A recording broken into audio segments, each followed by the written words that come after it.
Rajshree education में आपका स्वागत है साथियों। आज हम पढ़ेंगे राम मनोहर लोहिया के अकॉर्डिंग विभाजन का दोषी कौन है। भारत और पाकिस्तान का विभाजन हुआ। आपको पता है कि 15 अगस्त 1947 के दिन भारत को आज़ादी मिली थी। तो उसी समय भारत का विभाजन हुआ था।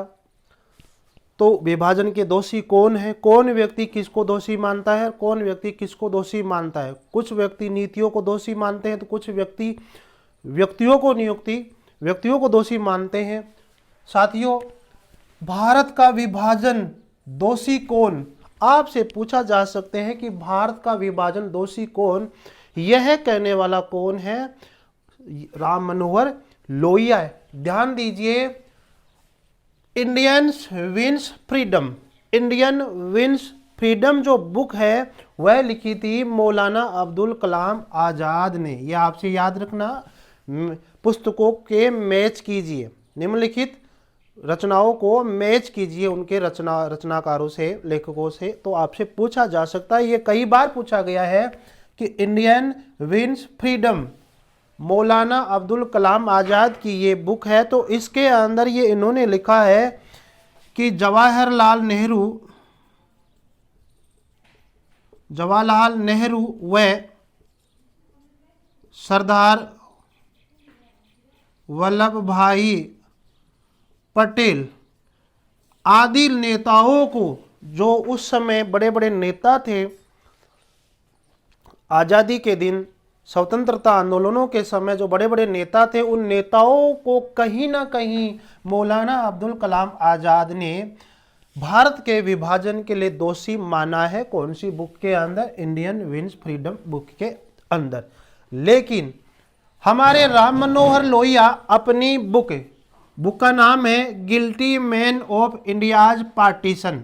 इसका हिंदी में अर्थ यही होता है, भारत का विभाजन दोषी कौन। ठीक है, guilty man of India's partition, जो कि राम मनोहर लोहिया ने लिखी है। इन्होंने इस बुक के अंदर लिखा, कोई व्यक्ति विशेष भारत का विभाजन का दोषी नहीं है। हम ये कहे कि जब नेहरू जी के कारण भारत का विभाजन हुआ, हम ये कहे कि सरदार वल्लभ भाई पटेल के कारण विभाजन हुआ, हम ये कहे कि महात्मा गांधी जी के कारण भारत का विभाजन हुआ, ऐसा नहीं है। ऐसा राम मनोहर लोहिया कहते हैं अपनी बुक के अंदर। बुक का नाम दोबारा से सुन लीजिए, guilty man of India's partition. इन्होंने इसमें यह कहा कि जो कुछ नीतियां होती है, वो नीतियां ही भारत के विभाजन के लिए दोषी है। तो उन्होंने 8 प्रकार की नीतियां बताई, 8 प्रकार के अपने विचार दिए। उनके कारण कहीं ना कहीं क्या है कि भारत का विभाजन होता है। तो सबसे पहले देखते हैं, 1 नंबर पर हिंदू मुस्लिम सांप्रदायिक दंगे। ठीक है, ये भी बात है। ब्रिटिश शासन की छल कपट राजनीति। आपको पता है कि अंग्रेज लोगों ने यहां पर फूट डालो राज करो की नीति अपनाई। तो ये छल कपट वाली नीति है, धोखा वाली नीति है। ये लोगों को कहा कि हम आपको स्वराज्य दे देंगे। लोगों ने ये अपेक्षा भी की थी कि राज आपका ही हो, लेकिन हमारे यहाँ पर स्वराज्य करो और अच्छा मानवता के साथ, अच्छे दृष्टिकोण के साथ, अच्छे मानवता के साथ स्वराज्य में, यानी राज तो आपका ही रहेगा, लेकिन आप अच्छा शासन करो, अत्याचार वाला शासन मत करो। लेकिन लोगों को भरोसा दिलाया कि हम आपके ऊपर अच्छा शासन करेंगे, स्वराज्य करेंगे, यानी आप जैसा चाहते हो वैसा ही हम राज करेंगे। ठीक है, लेकिन ऐसा नहीं हुआ। उन्होंने दुर्ता के साथ फूट डाल राजगुरु की नीति अपनाई। तो ये भी इसका मुख्य कारण है, ये वाला। ठीक है, और जनता में साहस और दृढ़ता का अभाव था। उस समय भारत के लोगों में साहस नहीं था, दृढ़ता नहीं था, विश्वास नहीं था कि हम लोग भारत को आज़ाद होने के बाद भी क्या यहाँ चला सकते हैं, क्या यहाँ संविधान बना सकते हैं। अंग्रेज लोगों ने तो कहा था वहाँ अपनी संसद के अंदर, ब्रिटिश संसद के अंदर, कि हम तो देश को आज़ाद कर सकते हैं, भारत को आज़ाद कर सकते हैं, लेकिन भारतीयों में ऐसी दम नहीं है जिससे कि वो अपना स्वशासन संभाल सके, अपना संविधान बना सके। ऐसी बात, ऐसा कमेंट्स ब्रिटिश संविधान में रखा गया था वहाँ पर लोकसभा के अंदर। तो जनता में साहस और दृढ़ता का अभाव था उस समय। कांग्रेस की गिरती हुई छवि, कांग्रेस उस समय क्या थी, एक सुरक्षा वाल्व, एक सुरक्षा कवच के रूप में बनाई गई थी। ठीक है, यानी कि भारतीय लोगों की जो आवाज है ब्रिटिश लोगों तक, ब्रिटिश सरकार तक पहुंचाने का जो एक माध्यम था वो कांग्रेस था। तो वो कहीं ना कहीं उसकी लोकप्रियता क्या हो गई थी, कम हो गई थी। ठीक है ना, उसके कारण से भी विभाजन हुआ है। गांधी जी की अहिंसा और सत्याग्रह वाली जो नीतियां हैं उनसे भी विभाजन मानते हैं। हिंदुओं में अहंकार की भावना, ये भी भावना। मुस्लिम लीग की पृथकतावादी नीति, ये भी मुख्य है और ये भी मुख्य है। और आपको ये मुस्लिम लीग की पृथकतावादी नीति तो आपको पता ही है 1940 से ये चल रही थी। तो अवसरों में सदुपयोग का अभाव, अवसरों में सदुपयोग का अभाव।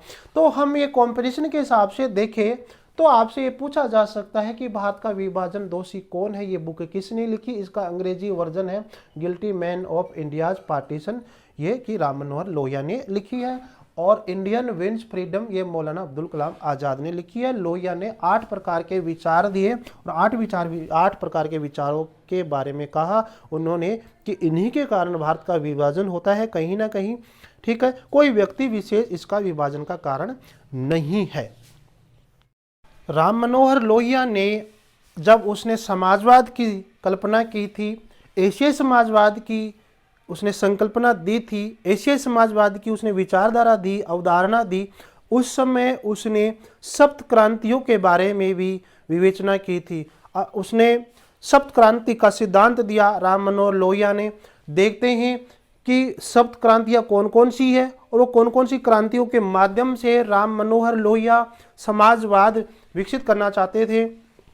तो ये है सप्त क्रांति का सिद्धांत किसने दिया था, राम मनोहर लोहिया ने।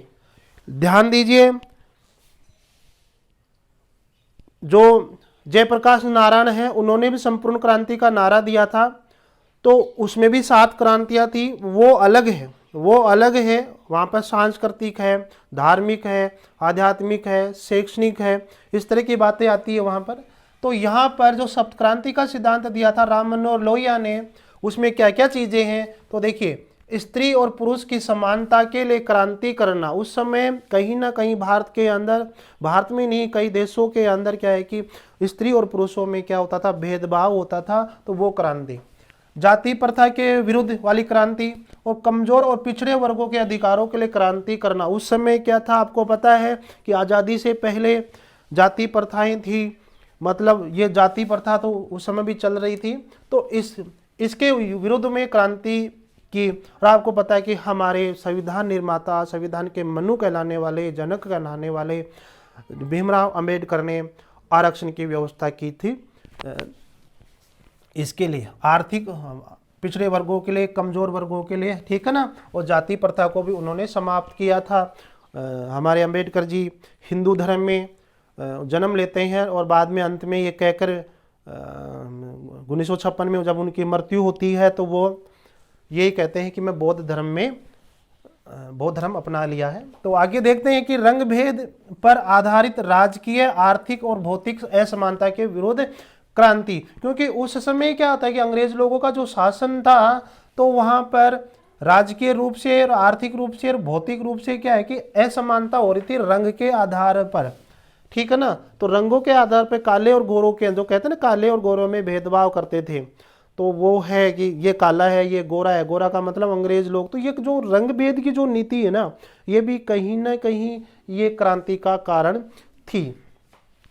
विदेशी गुलामी के विरुद्ध और स्वतंत्रता तथा विश्व लोक के लिए क्रांति करना। जो विदेशी गुलामी थी, जो अंग्रेज लोग थे, उनको दूर करने के लिए हमें उनकी गुलामी नहीं चाहिए, हम उनके अधीन हम अपने ऊपर शासन लागू नहीं करेंगे, इस तरह से वो क्रांति की बात की थी। निजी पूंजी की विषमताओं के विरुद्ध क्रांति, जिससे आर्थिक समानता को बढ़ावा मिले, इस तरह की बात करते हैं कि आर्थिक रूप से समानता हो, इस तरह की वो क्रांति करने की बात की है। और अन्यायी हस्तक्षेप के विरुद्ध, बेफालतू अन्याय, किसी के ऊपर अन्याय नहीं करना चाहिए और लोकतांत्रिक पद्धति के खिलाफ हमें क्रांति करनी चाहिए। यानी कि लोकतांत्रिक पद्धति के लिए क्रांति चाहिए, हमें लोकतंत्र चाहिए, हमारे खुद का लोकतंत्र चाहिए।